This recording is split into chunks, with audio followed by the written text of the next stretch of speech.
If you've already celebrated your 65th birthday or you're getting close, there's something I need to tell you.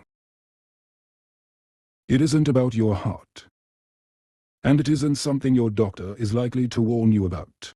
By the time most people recognize it, it has already begun quietly changing the way they live. People spend years preparing you for retirement. They remind you to save money. They encourage regular checkups. They tell you to eat healthier, stay active, and take your medications. No one prepares you for the invisible changes that happen inside you. The ones that don't appear on a medical report.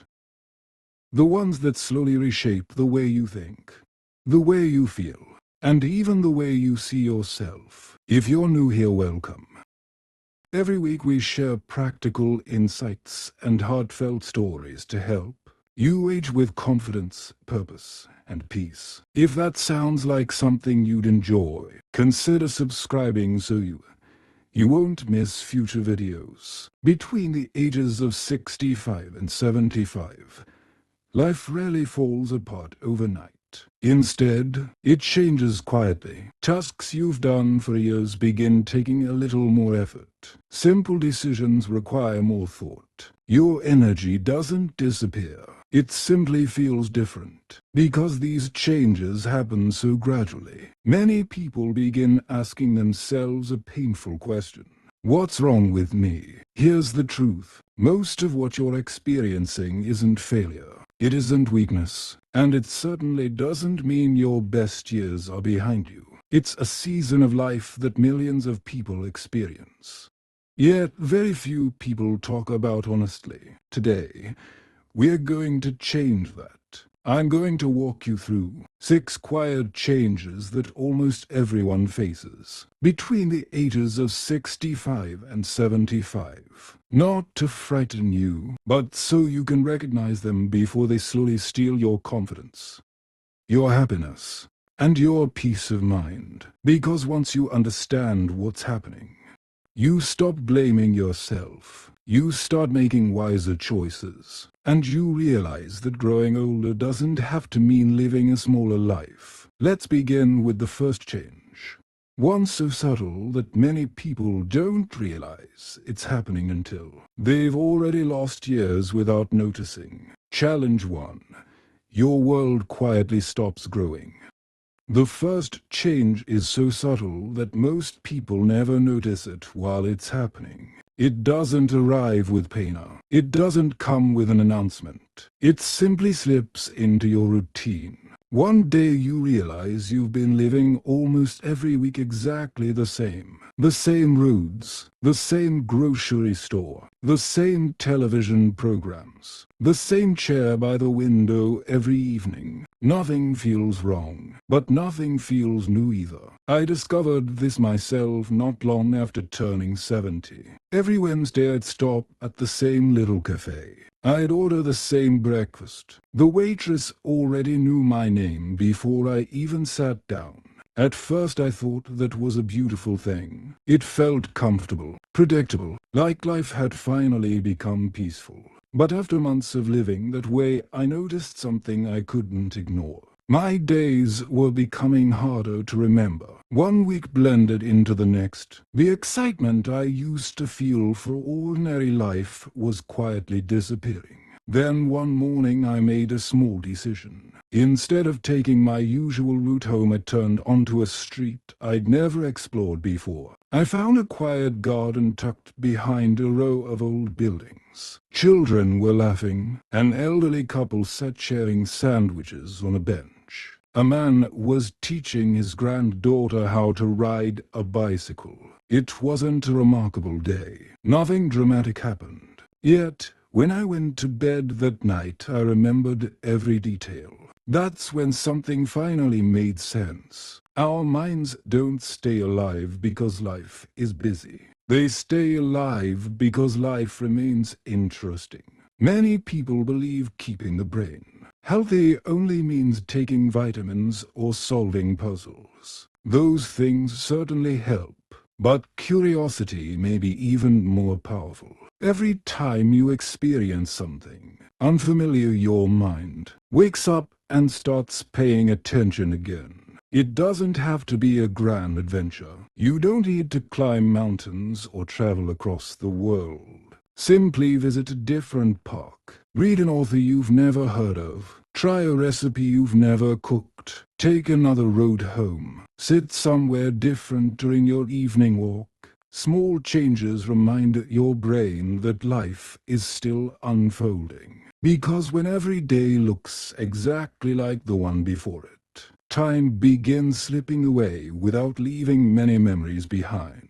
And that's one of the quietest dangers of growing older. Now, there's another challenge that's even more difficult to recognize. It's not about your routine. It's about your relationships. And if you don't notice it early enough, it can leave even the strongest people feeling unexpectedly alone. Challenge 2. Your circle grows smaller. Loneliness rarely arrives overnight. It doesn't knock on your door one morning and announce itself. Instead, it enters your life one small decision at a time. You tell yourself you're too tired to make that phone call. You decide to skip one family gathering. You decline an invitation because staying home sounds easier. You promise yourself you'll reconnect next week. Then next week becomes next month. Before long, your phone is silent more often than it rings. I've watched this happen to people who once spent their entire lives surrounded by others. Teachers, mechanics, business owners, parents, people who couldn't walk through town without someone calling their name.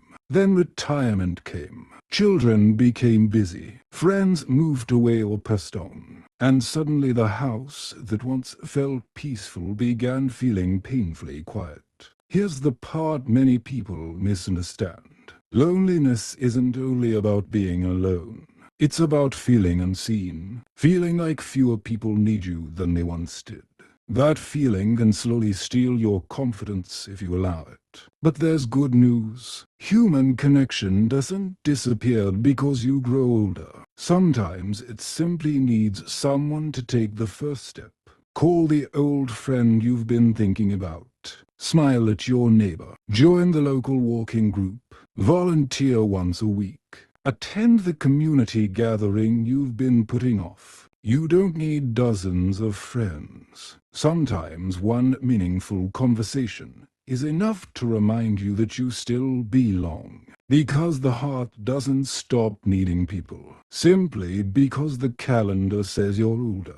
And the next challenge may surprise you even more. It's something that quietly steals purpose from countless people after retirement, even those who believed they were fully prepared. You know what's heartbreaking? Most people believe loneliness begins the day everyone stops calling.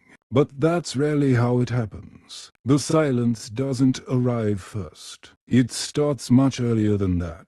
It begins the moment you stop feeling like reaching out. Little by little, the urge to knock on a neighbor's door, to pick up the phone, to say how have you been, it slowly fades. And that's exactly why the years between 65 and 75 can quietly become the most difficult chapter of life. Not because you're always by yourself, but because your mind slowly convinces you that staying by yourself is easier. I've seen this happen more times than I can count.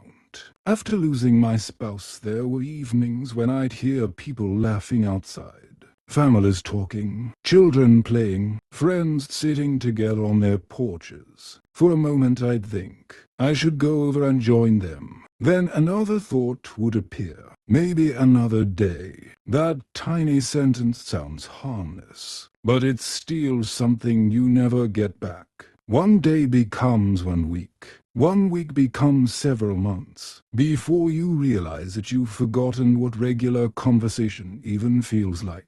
So listen closely, because this next part may change the way you look at growing older. You don't need 100 friends. You don't need invitations every weekend. You don't need to be the center of attention. What your heart truly needs is simple, consistent human connection. The cashier who smiles because they recognize you. The neighbor who asks how you're doing. The barber who remembers your favorite story. The woman at church who notices when you miss a Sunday. These moments seem ordinary, but they quietly remind us that we still belong somewhere. And that feeling, it keeps the heart alive. There's something else many people confuse. Being alone is not always the same as being lonely. Sometimes sitting quietly with a cup of coffee, watching the sunrise, listening to birds outside your window, can bring a deep sense of peace. That's healthy solitude. Loneliness feels completely different. It feels heavy, like the walls are slowly moving closer, like every hour lasts longer than it should. One gives you rest, the other slowly drains your spirit.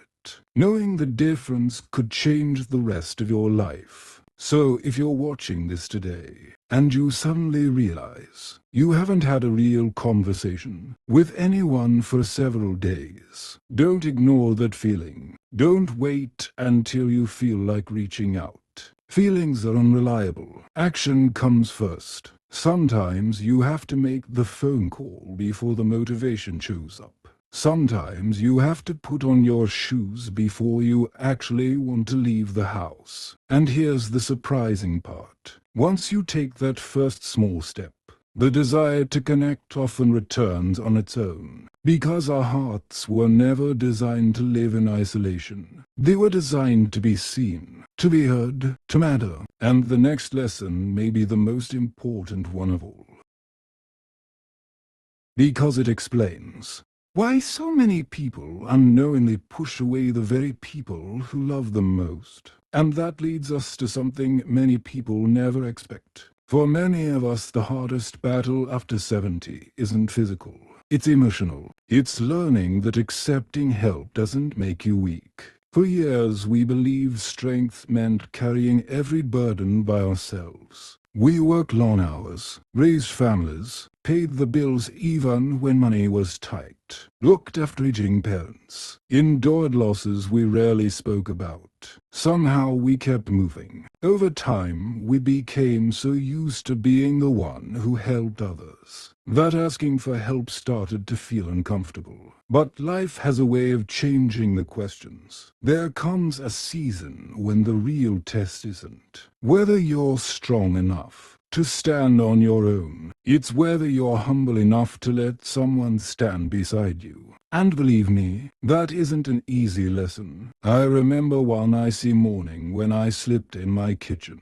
Thankfully, nothing was broken. But I stayed on that cold floor longer than I should have. Not because I couldn't reach the phone. Because I didn't want to. My first thought wasn't, who can help me? It was, I hope nobody finds out. Isn't that amazing? Even in a moment when we truly need someone, our pride often speaks louder than our pain. Many older adults know exactly what I'm talking about. We don't want to interrupt our children's busy lives. We don't want neighbors worrying about us. We don't want anyone looking at us with pity. So we smile. We say we're doing just fine, even when we know we're struggling. But here's the truth that took me years to accept. Protecting your pride is not the same as protecting yourself. Sometimes the strongest thing you can do is allow another person to care for you, because refusing every helping hand doesn't preserve your independence. Sometimes it quietly places you in even greater danger. I'll never forget a man named Walter. He had worked as an electrician for nearly 40 years. Strong hands, sharp mind, the kind of man who fixed everything himself. If something broke, he repaired it. If something hurt, he kept it to himself. That was simply the way he had always lived. Then, one afternoon, he fell while carrying groceries into his house. It wasn't a terrible fall, but it was enough to remind him that even the strongest people aren't meant to face every challenge alone. And what happened next taught everyone around him a lesson they would never forget. Walter recovered from that fall, but he often told me something that stayed with me. It wasn't the fall that scared me. It was realizing how long I had pretended I didn't need anyone. Those words changed the way I looked at growing older, because asking for help isn't giving up. It's making sure you can keep living the life you love. Real wisdom isn't proving you can still do everything by yourself. Real wisdom is knowing where your energy is best spent. Save your strength for the moments that truly matter, for your grandchildren, for family dinners, for morning walks, for making memories you'll still smile about years from now. And here's something many older people need to hear to do. The people who love you don't see helping you as a burden.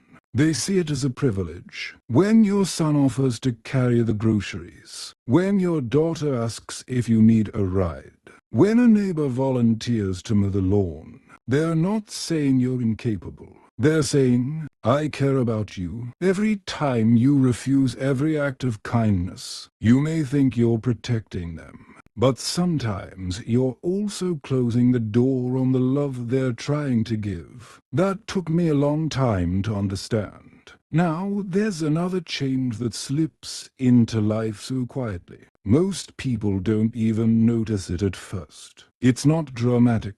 It doesn't arrive overnight. It begins with hesitation. Not fear, not weakness, just a small pause. A pause before standing up.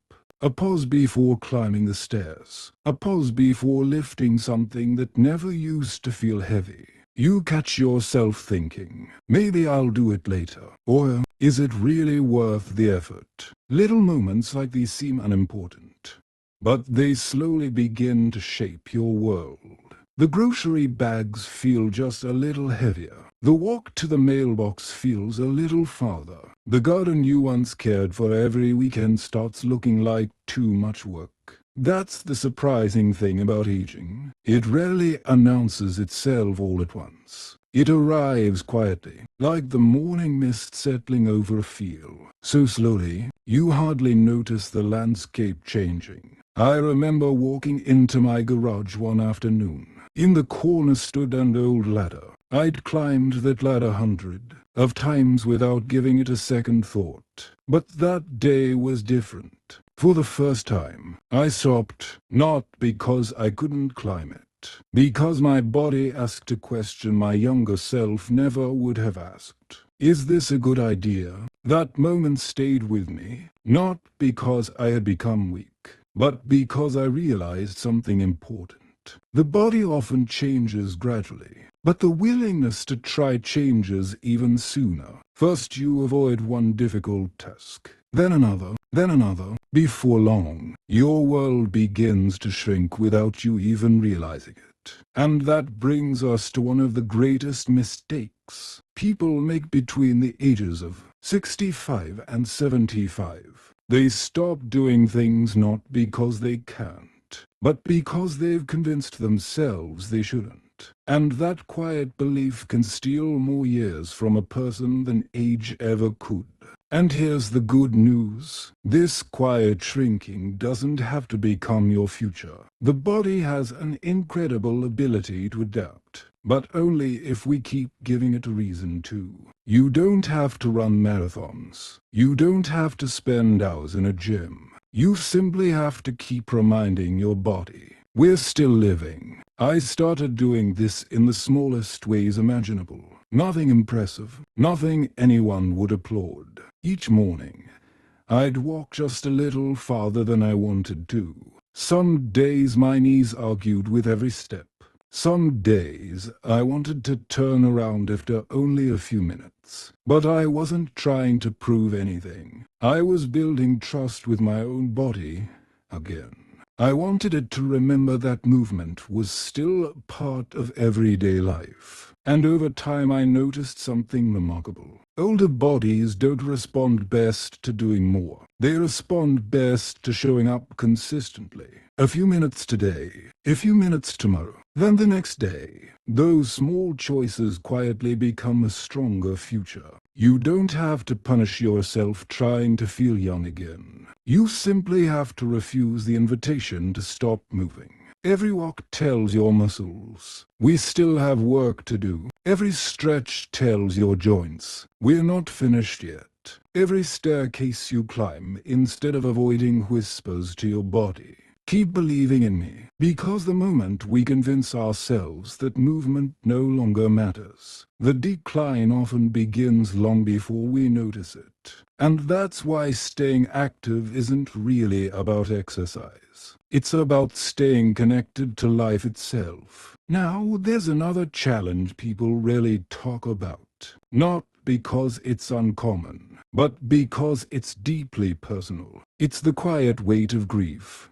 By the time most people reach their 70s, almost everyone has someone they wish was still here. A husband, a wife, a brother, a lifelong friend. Sometimes it's not only people we lose. It's places, the little cafe where you celebrated birthdays, the neighborhood that no longer looks the way it did, the family home that's now occupied by strangers. One day you drive through a familiar street, and suddenly it doesn't feel familiar anymore. You recognize the road, but somehow, it no longer feels like it belongs to your story. That's the difficult thing about grief as we grow older. It rarely arrives with loud tears every single day. Instead, it quietly settles into ordinary moments. You're pouring yourself a cup of coffee, and for just a second, you remember the person who always sat across from you. A familiar song begins playing in the grocery store. Without warning, your chest feels a little tighter. Then the song ends, and you continue shopping as though nothing happened. Most younger people think grief has an ending, that one day you simply get over it. But those who've lived long enough know the truth. Grief doesn't disappear. It changes shape. It becomes softer, quieter, less visible to everyone else. Yet it still reminds you how deeply you loved. And strangely enough, that may be one of the greatest gifts hidden inside the hardest years of life. And that's what finally changed my perspective. I stopped treating grief as something I had to defeat. I stopped asking myself, when will this finally go away? Instead, I asked a different question. What if remembering is another way of loving? That one thought lifted a weight I had carried for years. Because missing someone doesn't mean you're failing to move forward. It means they left a mark on your heart. If their absence still hurts from time to time, it's because their presence once brought you joy. That's nothing to be ashamed of. In fact, it's one of the most human experiences we ever have. The danger isn't in remembering. The danger is allowing sorrow to convince you that your own life is over too. That's when people slowly withdraw. They stop accepting invitations. They stop trying new things. They stop making plans. Not because they don't have time, but because they quietly lose the desire. If you've lost someone you deeply loved, please hear this. Carry them with you. But don't stop walking because they're gone. Tell their stories. Smile when you think of them. Say their name out loud. Share the lessons they taught you. But keep creating new memories too. The people who truly loved you would never want your life to end. While your heart is still beating, there is still beauty waiting for you. Still laughter, still friendships, still quiet mornings that remind you life has something left to offer. As long as you're here, your story isn't finished. And that brings us to what may be the deepest challenge of all. The question almost every person between 65 and 75 asks at some point. It's not about health. It's not about money. It's about purpose. For decades, you woke up already knowing who you were. You were someone's husband, someone's wife, a mother, a father, a provider, a teacher, a business owner, a caregiver. Someone depended on you. Every morning had a reason attached to it. Then, almost without warning, the children grow up. The career ends. The phone rings less often. the calendar becomes strangely empty. And one quiet morning, you wake up asking yourself a question that can feel frightening. If no one needs me the way they once did, who am I now? Many people think this sadness is simply part of getting older, but often it's something much deeper. It's the feeling of losing the identity you've carried for most of your life. And unless you discover a new purpose, even the brightest days can begin to feel surprisingly empty. But here's what I learned. Purpose doesn't retire. It simply changes its address. And once you understand that, growing older begins to feel completely different. Many people believe the sadness they feel later in life comes from getting older. But in my experience, that's only part of the story. The deeper pain often comes from quietly losing the identity you've carried for decades. I didn't realize that at first. When I stepped away from work, I treated every day like a holiday. I slept in, relaxed, and convinced myself I was finally enjoying the freedom I'd earned. But after a while, the excitement faded.